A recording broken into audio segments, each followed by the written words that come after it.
사도신경으로 우리의 신앙을 하나님 앞에 고백합니다. 전능하사 천지를 만드신 하나님 아버지를 내가 믿사오며 그 외아들 우리 주 예수 그리스도를 믿사오니 이는 성령으로 잉태하사 동정녀 마리아에게 나시고 본디오 빌라도에게 고난을 받으사 십자가에 못 박혀 죽으시고 장사한 지 사흘 만에 죽은 자 가운데서 다시 살아나시며 하늘에 오르사 전능하신 하나님 우편에 앉아 계시다가 저리로서 산 자와 죽은 자를 심판하러 오시리라. 성령을 믿사오며 거룩한 공회와 성도가 서로 교통하는 것과 죄를 사하여 주시는 것과 몸이 다시 사는 것과 영원히 사는 것을 믿사옵나이다. 아멘.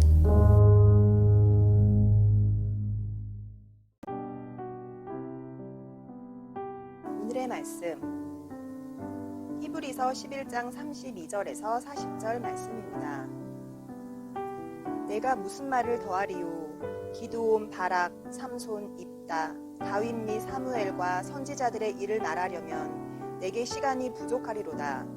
그들은 믿음으로 나라들을 이기기도 하며 의를 행하기도 하며 약속을 받기도 하며 사자들의 입을 막기도 하며 불의 세력을 멸하기도 하며 칼날을 피하기도 하며 연약한 가운데서 강하게 되기도 하며 전쟁에 용감하게 되어 이방 사람들의 진을 물리치기도 하며 여자들은 자기의 죽은 자들을 부활로 받아들이기도 하며 또 어떤 이들은 더 좋은 부활을 얻고자 하여 심한 고문을 받되 무사히 풀려나기를 원하지 아니하였으며 또 어떤 이들은 조롱과 채찍질 뿐 아니라 결박과 옥에 갇히는 시련도 받았으며 돌로 치는 것과 톱으로 켜는 것과 시험과 칼로 죽임을 당하고 양과 염소의 가죽을 입고 유리하여 궁핍과 환난과 학대를 받았으니 이런 사람은 세상이 감당하지 못하느니라.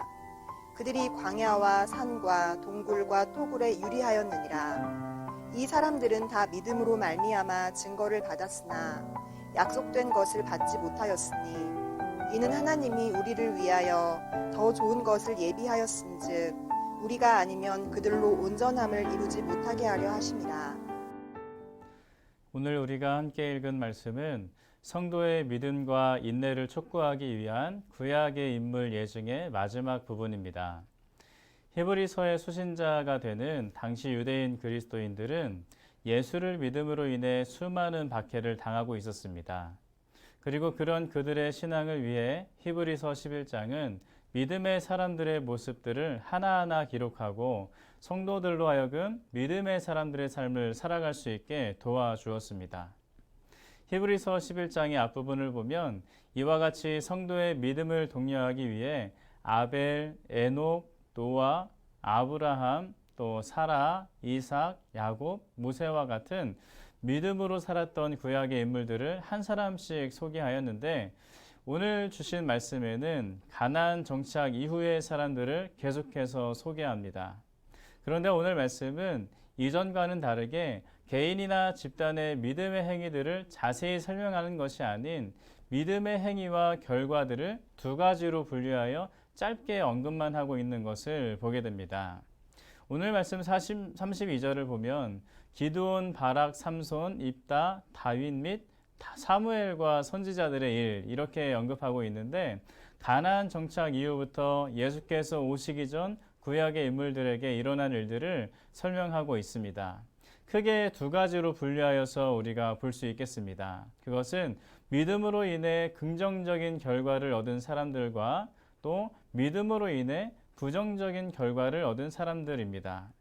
먼저 긍정적인 결과를 얻은 경우를 10가지를 볼 수 있습니다. 사무엘은 믿음으로 블레셋이라는 이방 나라를 이기기도 하였고 또 다윗은 믿음으로 의롭게 행하는 삶을 살고 또 믿음으로 인해 하나님의 약속을 받기도 하였습니다. 그런가 하면 다니엘은 믿음으로 사자들의 입을 막아주신 하나님의 은혜를 경험하였고 다니엘의 세 친구는 풀무불에서 건져주시는 은혜를 경험하기도 하였습니다. 그뿐만이 아닙니다.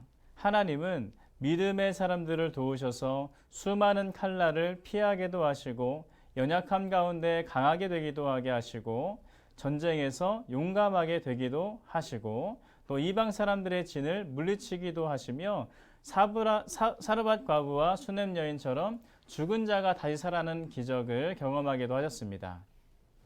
오늘 말씀 33절에서 35절까지의 말씀은 바로 이런 믿음의 긍정적인 결과를 기록하고 있는데, 자세히 보면 다양한 상황 속에서 하나님의 도움을 경험한 것을 알 수가 있습니다. 개인과 민족을 포함하고 남자와 여자, 또 왕과 일반 사람의 모습을 다 담고 있는데, 이것을 통해 우리는 하나님의 도우심은 우리의 삶의 모든 영역에서 어떠한 상황에서도 경험할 수 있는 것임을 알 수 있는 것입니다.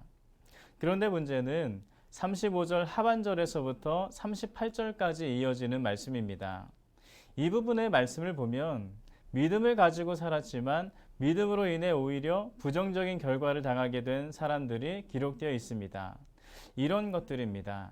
수많은 믿음의 사람들이 복음으로 인해 고난을 당하면서도 풀려나기를 기대하지 않고 순교한 일들, 또 조롱과 채찍질뿐 아니라 결박과 감옥에 갇히기도 한 일들, 또 돌로 침을 당하기도 하며 톱으로 켜는 일을 당하기도 하며 칼로 죽임을 당하기도 하고 궁핍하고 부당한 대우를 받으며 광야나 산이나 동굴과 토굴에서 떠돌아다닌 일들, 이처럼 앞부분의 긍정적인 결과와는 대조적으로 믿음으로 인해 얻게 된 부정적인 일들이 기록되어 있고, 또 이 부분의 말씀을 볼 때 우리는 믿음의 부정적인 결과들을 받아들이기 어렵기만 합니다.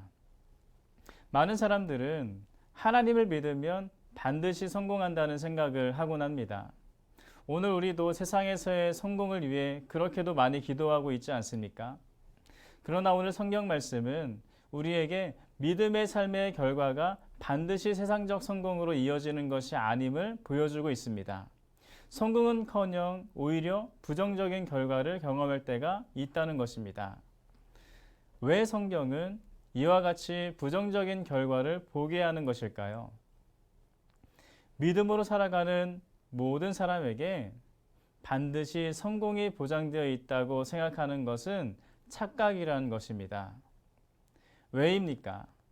우리는 하나님을 믿음과 동시에 아직 어두운 세상 속에서 살아가야만 하는 이중 정체성을 가졌기 때문입니다. 하나님의 자녀이지만 동시에 세상을 살아가고 있기 때문에 세상에서 오는 시험과 핍박과 유혹에서 자유로울 수 없다는 것입니다. 그렇다면 여러분, 우리는 믿음의 긍정적인 열매만이 아닌 믿음의 부정적인 열매도 얻을 수 있는 이때 무엇을 구하며 살아가야 하겠습니까? 하나님, 제발 저만큼은 믿음으로 인한 고난을 당하지 않게 해주세요. 이런 기도입니까? 아닙니다. 오늘 우리에게는 세상의 성공에 따른 희비가 아닌 예수 그리스도로 인해 장차 얻게 될 구원을 빼앗기지 않게 해달라는 기도가 필요한 것입니다. 사랑하는 성도 여러분, 오늘 말씀은 믿음에 따른 삶의 결과가 반드시 우리의 바람과 같지는 않을 수 있다는 것을 가르쳐 주었습니다. 당시 유대인 성도들이 그랬습니다. 그들은 예수를 믿음으로 인하여서 이전에는 경험할 수 없었던 수많은 고난과 핍박을 당하여만 했습니다. 그리고 이런 부정적인 삶의 결과들로 인하여서 하나둘 믿음이 흔들리기 시작하였고 결국 유대교로 돌아가는 사람도 발생하게 되었습니다. 이들은 삶의 부정적인 결과들로 인하여서 절대로 빼앗겨서는 안 될 구원, 참된 생명을 빼앗기게 될 위기에 처해 있었던 것입니다. 우리도 그렇지 않습니까? 오늘 우리도 세상의 성공만을 목적에 두고 신앙생활을 하고 있다면 잠깐의 시험을 절대로 이길 수 없습니다. 예수를 믿었는데 삶의 고난과 핍박만이 더하여진다면 누가 예수를 따르는 길을 걸어갈 수 있겠습니까? 그러나 여러분, 믿음으로 인해 이 세상에서 고난과 핍박을 당할 수는 있어도 그 믿음의 삶에는 반드시 그에 합당한 하나님의 보상이 준비되어 있다는 사실을 기억하시기 바랍니다. 그것이 무엇입니까? 구원이라는 은혜입니다. 성공이냐 고난이냐 그 자체가 우리가 기다리는 전부라면 아무도 믿음을 선택하지는 않을 것입니다. 믿음에는 구원이라는 확실한 보상이 따릅니다. 그것은 하나님의 세계에 참여하고 영원한 생명을 얻는 보상입니다. 오늘 말씀 40절은 말하고 있습니다. 하나님이 우리를 위하여 더 좋은 것을 예비하셨은즉. 무슨 말입니까? 지금 이 땅에서의 삶이 전부가 아니라는 것입니다. 하나님께서는 믿는 우리를 위하여 더 좋은 것을 예비하셨습니다. 오늘 삶의 성공과 실패 속에서 일희일비하지 말고 끝까지 인내하여 하나님께서 예비하신 그 더 좋은 약속, 구원을 취하시는, 또 세상에 빼앗기지 않는 저와 여러분이 되시기를 주님의 이름으로 축복합니다. 함께 기도하겠습니다. 사랑과 은혜가 충만하신 하나님, 오늘도 하나님께서 베푸신 말씀으로 인하여서 우리가 세상을 살아갈 적에 무엇을 소망하며 살아가야 할 것인지 다시 깨닫게 하시니 감사합니다. 하나님, 우리가 세상의 많은 사람들과 같이 세상에서의 성공을 구하는 것이 아니라 하나님으로부터 인해 주어진, 예수 그리스도로부터 인해 주어진 그 구원을 아버지 우리가 소망하며 살아가는 우리 될 수 있도록 인도하여 주옵소서. 세상에서의 성공과 실패로 인하여서 우리에게 주어진 그 구원이 아버지 흔들리는 것이 아니라 끝까지 견고히 아버지 구원을 향하여서 나아가는 우리 다 될 수 있도록 도와주시옵소서. 오늘 하루의 삶 속에서 어떤 상황이 우리 가운데 펼쳐진다 할지라도 인내하며 믿음의 길을 걸어가길 원합니다. 이 시간 소망하는 모든 사람들 가운데 성령께서 함께 하시고 힘이 되어주시고 세상을 이길 만한 힘을 공급하여 주시옵소서. 함께 하실 줄 믿사오며 살아계신 예수님의 이름으로 기도드립니다. 아멘. 주님이 가르쳐 주신 기도로 예배를 마칩니다. 하늘에 계신 우리 아버지여, 이름이 거룩히 여김을 받으시오며 나라가 임하시오며 뜻이 하늘에서 이루어진 것 같이 땅에서도 이루어지이다. 오늘 우리에게 일용할 양식을 주시옵고 우리가 우리에게 죄 지은 자를 사하여 준 것 같이 우리 죄를 사하여 주시옵고 우리를 시험에 들게 하지 마시옵고 다만 악에서 구하옵소서. 나라와 권세와 영광이 아버지께 영원히 있사옵나이다.